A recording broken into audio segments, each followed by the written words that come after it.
Hello students, उम्मीद करती हूँ आप एकदम बढ़िया होंगे।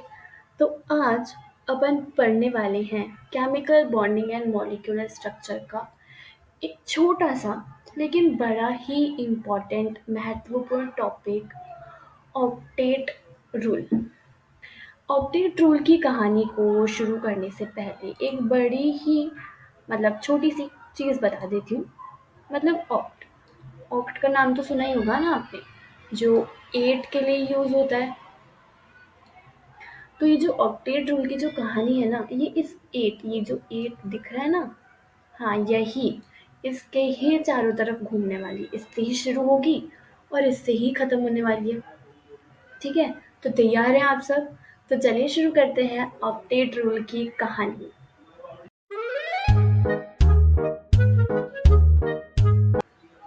तो कहानी शुरू करने से पहले अपन जो भी कहानी सुनते हैं उसका परिचय तो होना ही चाहिए, है ना? तो इसका थोड़ा सा परिचय, थोड़ा सा इंट्रोडक्शन ले लेते हैं।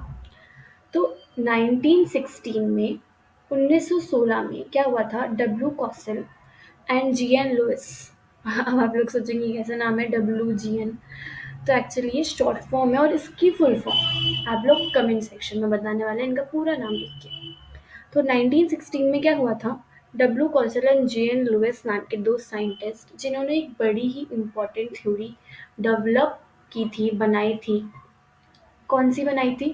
एटम्स के बीच में जो केमिकल कॉम्बिनेशन रहता है उसको लेके उन्होंने एक थ्योरी बनाई थी, जिस थ्योरी का नाम उन्होंने दिया था इलेक्ट्रॉनिक थ्योरी। Electronic theory. इस थ्योरी के according atoms achieve the stable octet when they are linked by chemical bonds। इस थ्योरी में उन्होंने क्या बताया कि जब एटम्स एक ऑक्टेट स्टेबल कर लेते हैं, एक ऑक्टेट अचीव कर लेते हैं, तो वो क्या हो जाते हैं, स्टेबल हो जाते हैं। ठीक है, मतलब केमिकल बॉन्ड से जब वो लिंक्ड रहते हैं, केमिकल बॉन्ड्स तो पढ़ के ही आ चुके हैं अपन। Force of attraction between the atoms is known as chemical bonds. तो जब एटम्स केमिकल बॉन्ड से लिंक्ड रहते हैं, ठीक है, और जब वो एक ऑक्टेट अचीव कर लेते हैं तो वो क्या हो जाते हैं, स्टेबल हो जाते हैं। तो ये तो था थोड़ा ऊपर ऊपर का परिचय। ठीक है, तो अब और आगे बढ़ता हूँ और इसके मुद्दे पे जाते हैं कि कहना क्या चाहते हैं। ठीक है, तो कहानी में पहले जान लेते हैं कुछ ऑक्टेट रूल के बारे में। तो एटम्स कंबाइन, ठीक है, अब एटम्स कंबाइन होते हैं, हमको ये पता है। क्यों होते हैं वो अपन बिल्कुल अच्छे से पढ़ चुके हैं। क्योंकि वो इंडिपेंडेंटली एग्जिस्ट कर पाए एक स्टेबिलिटी के लिए, तो वो कंबाइंड हो जाते हैं। ठीक है, ये सब तो अपन पढ़ के आ चुके हैं। तो वो कंबाइन कैसे होते हैं? By transfer of valency electrons. या तो वो अपने वैलेंस इलेक्ट्रॉन्स का पूरा पूरा ट्रांसफर दे कर दे, किसी और को दे दे।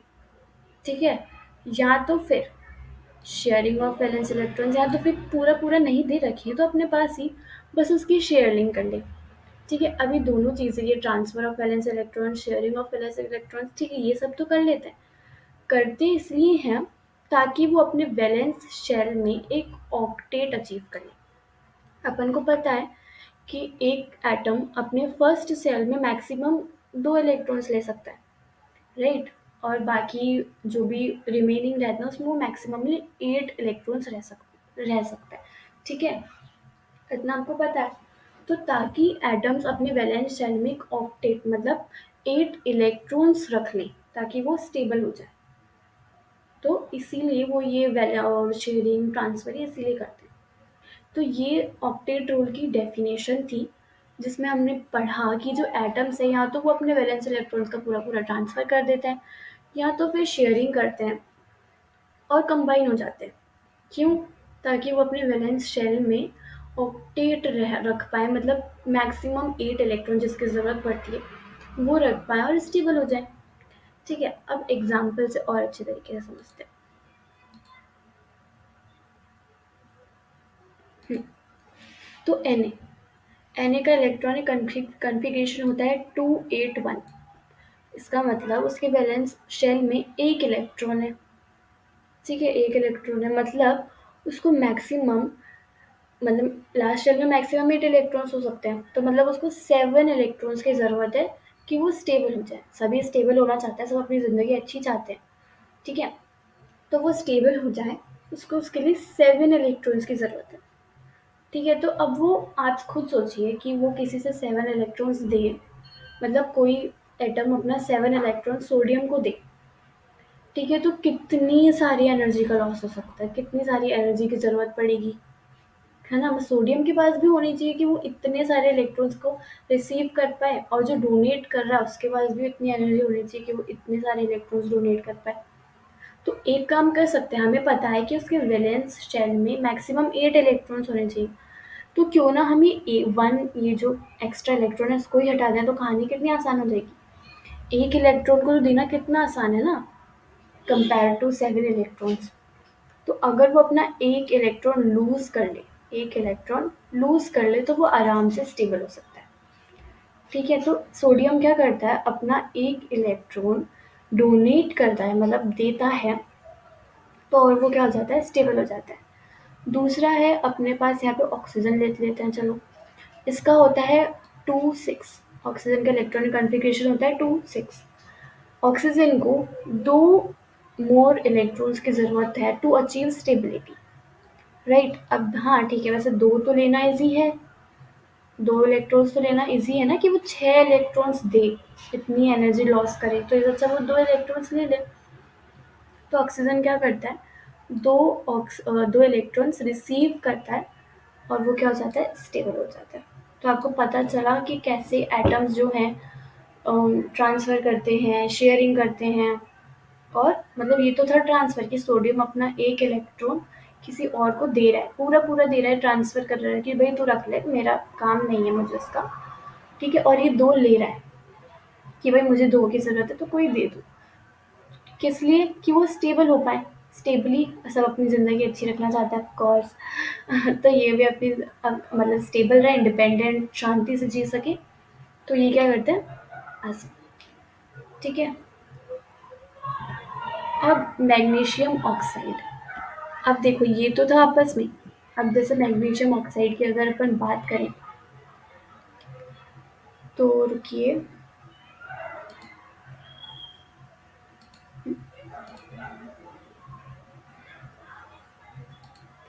तो मैग्नीशियम का इलेक्ट्रॉनिक कॉन्फ़िगरेशन होता है 2882, मतलब इसके वैलेंसी शेल में है 2 इलेक्ट्रॉन्स, व्हिच मीन्स इसको 6 इलेक्ट्रॉन्स की ज़रूरत है, ठीक है? ऑक्सीजन का होता है 2 6, मतलब इसको 2 इलेक्ट्रॉन्स की ज़रूरत है, ठीक है? अब मैग्नीशियम को अगर स्टेबल होना है, उसको अपने वैलेंस शेल में 8 इलेक्ट्रॉन्स चाहिए, 2 तो उसके पास हैं, उसको 6 मोर की उसको ज़रूरत है कि वो स्टेबल हो जाए। ऑक्सीजन की बात करें तो उसको 2 की ज़रूरत है। तो क्या ऐसा नहीं हो सकता कि मैग्नीशियम अपने पूरे 2 इलेक्ट्रॉन्स का ट्रांसफ़र कर दे ऑक्सीजन की तरफ, ठीक है? क्योंकि मैग्नीशियम के लिए भी तो दिक्कत है ना, कि वो 6 इलेक्ट्रॉन्स ले, इतनी एनर्जी का लॉस वगैरह करे। तो वो 2 को ही हटा दे, फिर वो स्टेबल हो जाएगा, क्योंकि मैक्सिमम ज़रूरत ही 2 की पड़ती है, ठीक है? तो अब क्या करेंगे, ये दोनों आपस में बातचीत कर लेंगे कि भाई देख, मुझे 2 की ज़रूरत है और तेरे पास 2 ज़्यादा है, तो क्यों ना तू अपने 2 मेरे को दे दे। तो ये जो 2 एक्स्ट्रा हैं मैग्नीशियम के पास, ये क्या करेगा, अपने ऑक्सीजन को दे देगा। दे दिए इसने, ये भी छुट्टी, इसकी भी छुट्टी, मतलब दोनों स्टेबल हो गए, दोनों स्टेबल हो गए, और दोनों आपस में बातचीत कर ली, और दोनों का एक कंपाउंड बन गया। क्या बन गया, MgO। MgO, अब नाम तो आना चाहिए ना, कि किसने कैसे, मतलब मैग्नीशियम कैसे स्टेबल हो गया, ऑक्सीजन कैसे स्टेबल हो गया। तो एक कंपाउंड बन गया MgO, मैग्नीशियम ऑक्साइड। सिमिलरली ऐसे बहुत सारे एटम्स कंबाइन होते हैं, ठीक है? अब जैसा दूसरा क्वेश्चन है NaCl, लेकिन ये लोग आप बताएंगे मुझे, नहीं सॉरी, ये आप लोग बताएंगे मुझे। तो NaCl का फॉर्मेशन आप मुझे कमेंट सेक्शन में बताइए कि कैसे होगा, मतलब आप खुद ट्राई करिए। आगे बढ़ते हैं। अब ऑक्टेट रूल की कुछ इम्पोर्टेंस है, बहुत ज़रूरत है कि क्यों होता है ऑक्टेट रूल, तो अब इसकी कुछ ज़रूरतें पढ़ते हैं। पहला तो ये कि it is used to find out the stability of atoms. एक तो अपन को इससे क्या, एटम्स की स्टेबिलिटी पता चल जाती है कि कौन कितना स्टेबल है, ठीक है? मैक्सिमम 8 की ज़रूरत पड़ती है, अगर उससे कम रहता है, मतलब 7 6 5 4 3 2 1, तो विच मीन्स कि वो अनस्टेबल है। एंड अगर 8 ही रहता है उसके मैक्सिमम में, तो मतलब वो स्टेबल है। तो अपन को इससे क्या, ऑक्टेट रूल से एटम्स की स्टेबिलिटी के बारे में पता चलता है। दूसरा अपन को पता चलता है the octet rule aids in finding out how atoms will combine. ये हमको बताता है कि एटम जो है वो कैसे कंबाइन होते हैं। जैसे अभी प्रीवियस अपन ने पढ़ा कि मैग्नीशियम को दो हटाने हैं और ऑक्सीजन को दो चाहिए, राइट। तो वो मैग्नीशियम ने अपने दो एक्स्ट्रा उसको दे दिए। तो अपन इससे क्या पता कर सकते हैं कि जो डिफरेंट एटम्स हैं वो कैसे कंबाइन हो रहे हैं, ठीक है। अब next, the octet rule is help in terms of deriving chemical structures. साथ ही अपन इससे केमिकल स्ट्रक्चर्स कैसे बनते हैं, मतलब जो एटम्स उनका स्ट्रक्चर कैसे रहता है उससे भी पता कर सकते हैं। जैसे कि मीथेन, नहीं, हाँ, सॉरी, यहाँ पे CH4, हाँ, तो इससे अपन पता कर सकते हैं। नेक्स्ट है, it helps in predicting the stability and reactivity of the chemical structures. इससे अपन उसकी क्यों अब कैसे स्टेबल है, ये तो ठीक है, ये तो अपन को पता है। रिएक्ट कैसे करेंगे वो भी अपन पता कर सकते हैं, तो मतलब बहुत इंपॉर्टेंट है। आगे बढ़ते हैं।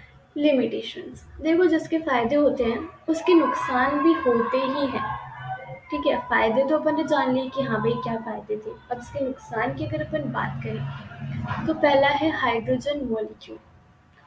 हाइड्रोजन को अपन को पता है कि उसका एटॉमिक नंबर वन होता है, मतलब उसके पास एक ही इलेक्ट्रॉन होता है। अब उसको सिर्फ एक और इलेक्ट्रॉन की ज़रूरत है टू अचीव स्टेबिलिटी, क्योंकि अपन को पता है फर्स्ट शेल में दो से ज़्यादा इलेक्ट्रॉन्स नहीं आ सकते। पढ़ चुके हैं अपन की फर्स्ट शेल में मैक्सिमम दो इलेक्ट्रॉन्स आ सकते हैं। एक तो उसके पास है ना, एक तो उसके पास है ही, दूसरे की उसको ज़रूरत है। तो वो क्या करेगा, अपने ही दोस्त से, मतलब अपने ही घर वाले से, मतलब एक दूसरे हाइड्रोजन से शेयरिंग कर लेगा। उस दूसरे हाइड्रोजन को भी ज़रूरत होगी एक इलेक्ट्रॉन की, और उसको तो है ही है, राइट। तो वो आपस में शेयरिंग करके उनके फर्स्ट शेल में दो दो इलेक्ट्रॉन्स हो जाएंगे। तो इसमें तो उनको ऑक्टेट की ज़रूरत ही नहीं पड़ी। ऑक्टेट रूल तो क्या कहता है कि वैलेंस शेल में 8 इलेक्ट्रॉन्स होने चाहिए, लेकिन यहाँ पे तो अपना इससे ही हो गया, मतलब डुप्लेट रूल से ही हो गया कि फर्स्ट शेल में दो भरे, चलो स्टेबल हो गया, आगे तो उसको भरने की ज़रूरत ही नहीं पड़ी। तो ये गाइस लिमिटेशन है कि ये हाइड्रोजन पे काम नहीं कर सकता, हाइड्रोजन मॉलिक्यूल पे ऑक्टेट रूल काम नहीं कर सकता। दूसरा है ऑड इलेक्ट्रॉन मॉलिक्यूल्स। अब ऐसे कुछ मॉलिक्यूल्स होते हैं जिनके वैलेंस इलेक्ट्रॉन्स कैसे रहते हैं, ऑड नंबर के होते हैं। जैसे नाइट्रिक एसिड, नहीं सॉरी, नाइट्रिक ऑक्साइड, ठीक है। नाइट्रोजन के पास कितने रहते हैं, 5, है ना, 5 रहते हैं वैलेंस इलेक्ट्रॉन्स। ऑक्सीजन के पास कितने रहते हैं, 6 रहते हैं। तो 5 + 6 11। अब आप खुद हिसाब लगाइए, देखो 5 6, अब नाइट्रोजन को 3 की ज़रूरत है। किसकी ज़रूरत है, 3 और इलेक्ट्रॉन्स की ज़रूरत है स्टेबल होने के लिए। और ऑक्सीजन को 2 और इलेक्ट्रॉन्स की ज़रूरत है, ठीक है। अब क्या नाइट्रोजन ऑक्सीजन को 2 इलेक्ट्रॉन्स दे सकता है, हाँ दे तो सकता है, बिल्कुल दे सकता है। ऑक्सीजन तो चलो स्टेबल हो गया, लेकिन क्या नाइट्रोजन स्टेबल हुआ, नाइट्रोजन स्टेबल नहीं हुआ। ऑक्सीजन नाइट्रोजन को दे सकता है, बिल्कुल दे सकता है, इससे नाइट्रोजन हो जाएगा स्टेबल, लेकिन ऑक्सीजन नहीं होगा। लेकिन एक कंपाउंड को बनाने के लिए, एक मॉलिक्यूल को बनाने के लिए दोनों का स्टेबल होना ज़रूरी है, लेकिन यहाँ पे तो दोनों ही अनस्टेबल हो रहा है, राइट। शेयरिंग से भी या फिर ट्रांसफरिंग से भी नहीं हो पा रहा है, ठीक है। लेकिन फिर भी ये एक कंपाउंड, एक मॉलिक्यूल बना रहे हैं, nitric oxide, similarly nitric dioxide, और भी ऐसे बहुत सारे।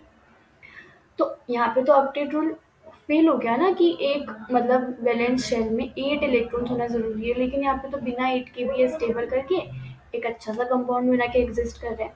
तो यहाँ पे ऑक्टेट रूल फेल हो गया। आगे बढ़ते हैं। Incomplete octet of central atom, मतलब जो बीच वाला एटम रहता है उसका इनकम्प्लीट ऑक्टेट।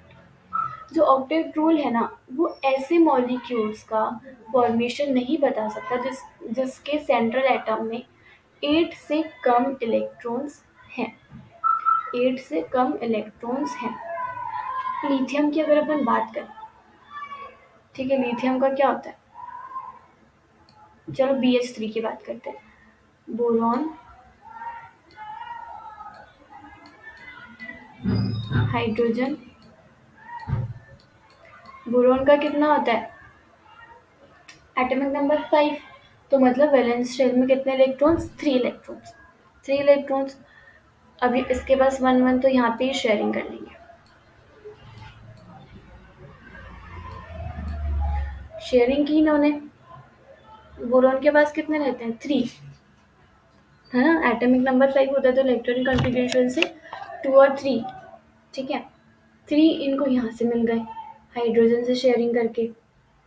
वो हाइड्रोजन से शेयरिंग कर रहा है तो हाइड्रोजन तो चलो स्टेबल हो गया, वेल एंड गुड। लेकिन क्या बोरोन हो रहा है? ठीक है, 3 तो उसके पास ऑलरेडी थे। 3 उसको हाइड्रोजन की शेयरिंग से मिल गए। 3 + 3 6, बट स्टिल 8 की ज़रूरत पड़ती है। तो जो सेंट्रल एटम है, मतलब ये जो बोरोन है, वो तो स्टेबल हो ही नहीं पा रहा है। वो तो स्टेबल नहीं हुआ ना। हाइड्रोजन हो गया, ठीक है, बट क्या बोरोन हो पा रहा है? नहीं हो पा रहा। तो क्या मतलब फिर भी ये एग्जिस्ट कर रहे हैं, तो विच मीन्स कि ऑक्टेट्रोल यहाँ पे भी कुछ नहीं कर पाया। Next we have the expanded octet of central atom. Central atom का एक्सपेंड ऑक्टेट मतलब ऑक्टेट से ज़्यादा। अब कुछ मॉलिक्यूल्स, स्टेबल मॉलिक्यूल्स ऐसे होते हैं जिसमें 8 इलेक्ट्रॉन से ज़्यादा होते हैं। फॉर एग्जाम्पल 5, इसकी बात करते हैं अपन, ऊपर ही हटा देती हूँ। तो फॉस्फोरस के आसपास यहाँ F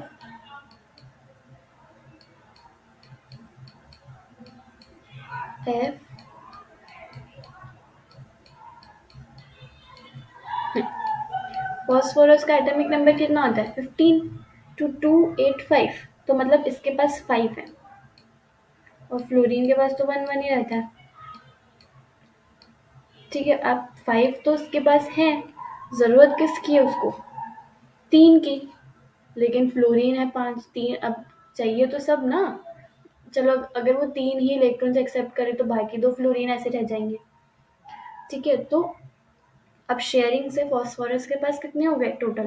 5 तो उसके पास ऑलरेडी थे, 5 उसको फ्लोरीन से मिल गए, तो मतलब 10। तो सेंट्रल एटम मतलब फॉस्फोरस के पास कितने हो गए?